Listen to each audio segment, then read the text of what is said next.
Hello hi എല്ലാവർക്കും നമസ്കാരം. ഇതെൻ്റെ ആദ്യത്തെ ഓൺ വോയിസ് വീഡിയോ ആട്ടോ. ഈ ഒരു വീഡിയോ ഇടാനായിട്ട് ഒരു പ്രത്യേക കാര്യമുണ്ട്. ഇന്ന് ഞാൻ ഭയങ്കര ഹാപ്പിയാണ്. കാരണം ഞാനിന്ന് ആദ്യമായിട്ട് ഈ സുന്ദരി ചിത്രശലഭം ഉണ്ടല്ലോ, ഇതിൻ്റെ ഫോർമേഷനിലേക്ക് ഒരു കുടയാവാനായിട്ട് ചെയ്യാനായിട്ട് എനിക്ക് ഭാഗ്യമുണ്ടായി. ഓക്കെ, ഞാൻ എന്തൊക്കെ ഒന്നും നിങ്ങളെ പറഞ്ഞ് ബോറടിപ്പിക്കുന്നില്ല. നമുക്ക് കഥയിലേക്ക് എന്തൊക്കെ ഒന്നും പോകാം. ഓക്കെ, കുറച്ച് ദിവസങ്ങൾക്ക് മുമ്പ് ഇവിടെ നല്ല മഴയും കാറ്റും ചെറിയ രീതിയിൽ ഇടിവെട്ടുന്ന അങ്ങനെ ഒരു കാലാവസ്ഥയുള്ളൊരു ദിവസം ഞാനും എൻ്റെ കസിനും കൂടെ ചുമ്മാ മഴയൊക്കെ അല്ലേ, അപ്പോൾ ഒന്ന് നടക്കാമെന്ന് പറഞ്ഞിറങ്ങി. ഒരു കുടയൊക്കെ ആയിട്ട് നല്ല വൈബല്ലേ. ഞങ്ങളിങ്ങനെ പാടത്തും വരമ്പത്തും കൂടെ ഇങ്ങനെ എന്നൊക്കെ പറഞ്ഞ് മഴ കുറേ ഫോട്ടോയും ഇങ്ങനെയൊക്കെ ആയിട്ട് സന്തോഷിച്ച് നടക്കുന്ന സമയത്ത്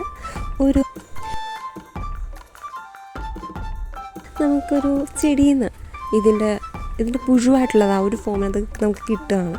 അപ്പോൾ ശരിക്കും ആ സമയത്ത് എൻ്റെ അമ്മ എന്താ പറയുക, എനിക്കറിയാം ഇത് പ്യൂപ്പയുടെ ആ ഒരു പുഴുവാണെന്ന് എനിക്കറിയാം, നമ്മളിത് നേരത്തെ കണ്ടിട്ടൊക്കെ ഉണ്ട്.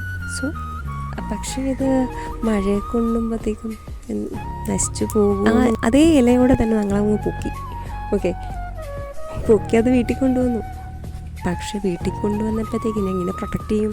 കാരണം ഞങ്ങളുടെ വീട്ടിലുണ്ടല്ലോ ഒരു കുരുപ്പ് ടൂട്ടുടു കൂസൃതി തെമ്മാടി, അവളുടെ കയ്യിൽ എങ്ങാനും കിട്ടിയ ഈ പുഴുവില്ല പൂമ്പാറ്റയില്ല, അവളിതിനൊരു വശത്താക്കും. അതുകൊണ്ട് എൻ്റെ ചേച്ചി സോപ്പ് പൊടി ഇടാൻ, തുണി കഴുകാനുള്ള സോപ്പ് പൊടി ഇടാനായിട്ട് കഴുകി വൃത്തിയാക്കി വെച്ചിരുന്ന ഒരു കുപ്പി, ആ കുപ്പി ഞങ്ങളങ്ങ് പൊക്കി. എന്നിട്ട് അതിൽ കുറച്ച് ആണിയൊക്കെ വെച്ച് കുറച്ച് സുഷിയുടെയൊക്കെ ഉണ്ടാക്കി. അതിന് വായ വേണമല്ലോ, ജീവിക്കണ്ടേ.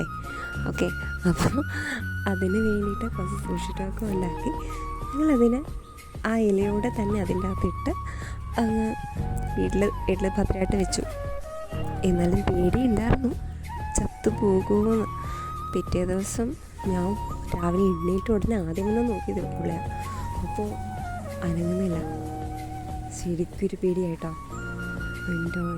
ഞാൻ പിന്നെ എന്ത് ചെയ്തെന്ന് വെച്ചാൽ അതിന് ആ കുപ്പിയുടെ അടുത്തുനിന്ന് ഷേക്ക് ചെയ്ത് നോക്കി, ഒന്ന് കുലുക്കി നോക്കിയപ്പം അത് ഒന്ന് അനങ്ങി.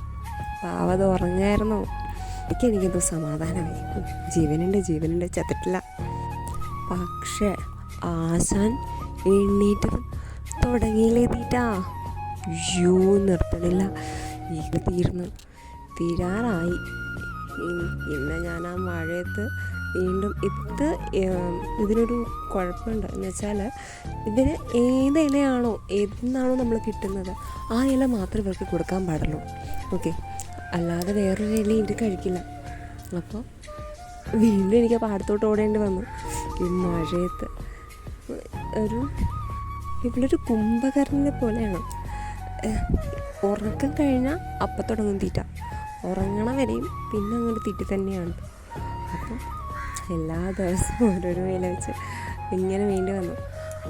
അങ്ങനെ എനിക്കൊരു ദിവസം എന്ന് വെച്ചാൽ ജൂലൈ 16 നമുക്കിതിനെ കിട്ടുന്നത് ജൂലൈ 13 ഇത് 16 എനിക്ക് എന്താണെന്നറിയില്ല, വയ്യ.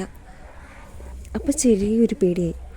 ഒന്നെങ്കിൽ പുഴുവിൽ നിന്ന് പ്യൂപ്പയിലേക്കുള്ള അതിൻ്റെതായ ഒരു മാറ്റം, ഇല്ലെന്നുണ്ടെങ്കിൽ സമാധി തീർന്നു. അതെന്തോ മരിക്കാൻ പോവാണോ അറിയില്ല, എന്താണെന്നറിയില്ല. നമുക്കൊന്നും ചെയ്യാൻ പറ്റില്ലല്ലോ. പിറ്റേ ദിവസം നോക്കുമ്പോൾ അതിൻ്റെ ആ ക്രിസൈൽ ഫോമിലേക്ക് ഇത് വന്നിട്ടുണ്ടായിരുന്നു. ഭയങ്കര സന്തോഷമായി. അപ്പം ശരിക്കൊരു സമാധാനമായിട്ടുണ്ടായിരുന്നു. അതേപോലെ തന്നെ നല്ല ഭംഗിയുണ്ടായിരുന്നു അതിനെ കാണാനായിട്ട്. പച്ച കളറിൽ ഗോൾഡൻ ഡോട്ട്സൊക്കെ ആയിട്ട് നല്ല രസമായിരുന്നു കാണാൻ. പിന്നീട് അങ്ങോട്ട് നടന്നത് കുറച്ച് ടെൻഷനുള്ള കാര്യങ്ങളായിരുന്നു. കാരണം പുഴുവായിരുന്നപ്പോൾ അറിയായിരുന്നു നടക്കുന്നത് എന്താണെന്ന്. പ്യൂപ്പ ഫോം ഒന്നും മനസ്സിലാവുന്നില്ല. മാത്രമല്ല ഇവിടെ നല്ല മഴയാണ്. ഇതിൻ്റെ ടെമ്പറേച്ചറിന് വേണ്ടിയിട്ടുള്ള ഒരു കാര്യവും അറിയില്ല ഉള്ളിൽ എന്താണ് നടക്കുന്നതെന്ന്. ഒരു പ്രതികരണവും ഇല്ലാതെ പ്യൂപ്പ കോമ സ്റ്റേജിൽ എന്ന പോലെ ഓരോരോ ദിവസവും തള്ളി നിൽക്കും. അങ്ങനെ നമ്മൾ ഇന്ന് രാവിലെ നോക്കുമ്പം തേണ്ടാ വന്നു. ആയുടെ അപ്പുറത്തേക്കുണ്ടായൊരു എൻതൂസിയാസം എന്നൊക്കെ പറയുമല്ലോ നമ്മൾ. അയ്യോ, അത് പറഞ്ഞറിയിക്കാൻ പറ്റില്ല. അത്രയധികം സന്തോഷം. പക്ഷേ ഇത് തന്നെയാണെന്നുണ്ടെങ്കിലും ഇത് പോയാലേ പറ്റൂ തന്നെ. ഒരു പാവത്തിനൊരു 2 ആഴ്ചയോ 3 ആഴ്ചയോ എങ്ങാണ്ടേ ഉള്ളൂ. പക്ഷേ അത് അത്രയും നാൾ ആർത്ത് തിമിർത്ത് ഈ പ്രകൃതിയുടെ സൗന്ദര്യമൊക്കെ കണ്ട് പറന്ന് നടക്കേണ്ടതാണ്. സോ പിരിയാൻ സമയമായി, പിരിഞ്ഞല്ലേ പറ്റൂ. അങ്ങനെ നമ്മൾ ഞങ്ങളുടെ വീട്ടിൽ വിരിഞ്ഞ പുതിയൊരു റോസാപ്പൂവുണ്ട്. അതിലിവളെ വെച്ചു. തേനൊക്കെ കുടിച്ച് ഉഷാറാവട്ടെ. ഇതാ നോക്ക്, അടുത്തൊരു സ്പൈഡർ കുഞ്ഞുണ്ട് കേട്ടോ. രണ്ടുപേരും കമ്പനി ആവട്ടെ. അവർ ഇപ്പം നടക്കുന്ന പ്രകൃതിയുടെ മാറ്റങ്ങൾ എന്തൊക്കെയാണെന്ന് പറഞ്ഞു കൊടുക്കട്ടെ.